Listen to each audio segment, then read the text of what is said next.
সুপ্রিয় দর্শক, আসসালামু আলাইকুম।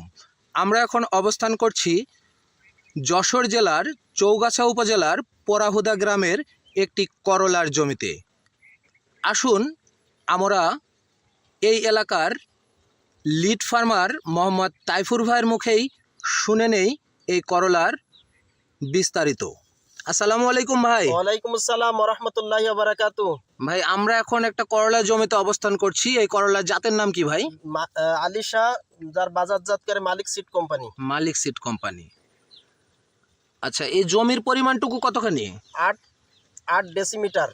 8 ডেসিমিটার, 8 শতক। 8 শতক। আচ্ছা, গাছের বয়স কয়দিন করলা? গাছের বয়স 55 থেকে 58 দিন। 58 দিন। আচ্ছা, এ পর্যন্ত কয়বার উত্তোলন করা হয়েছে ভাই করলা? 3বার উত্তোলন করা হয়েছে। 3বার। জি। 3বারে কত কেজি বিক্রি করছেন? তাতে 400 কেজি বিক্রি করা হয়েছে।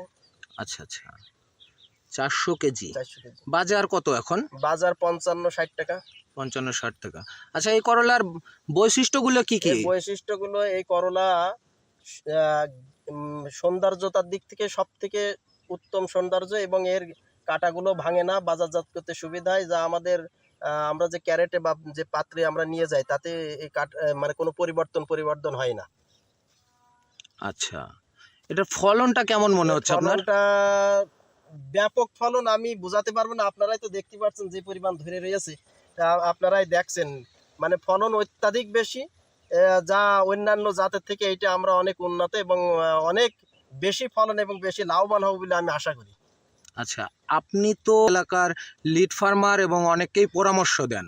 জি। তো এই এলাকার কৃষকদের জন্য, যারা করলা চাষ করতে চাইবে, তাদের জন্য আপনার পরামর্শ কি এখন? আমার পরামর্শ যে আমরা যেহেতু কৃষি থেকে আমরা উপকৃত হতে চাই, আমাদের অর্থনৈতিক উপার্জন করতে চাই, সেই ক্ষেত্রে আমি সকলকে যে পরামর্শটা দেবো সেটা হচ্ছে এই যে আমরা মালিক সিড কোম্পানির যে জাতগুলো আছে, সব জাতগুলোই এক্সিলেন্ট জাত। তার মধ্যে লেটেস্ট ভ্যারাইটিস আপনার আলিশা, এইটা খুবই উন্নত মানের, যা কৃষক ভাইরা উপকৃত হবে এবং লাভবান হবে বেশি বলে আমি আশাবাদী।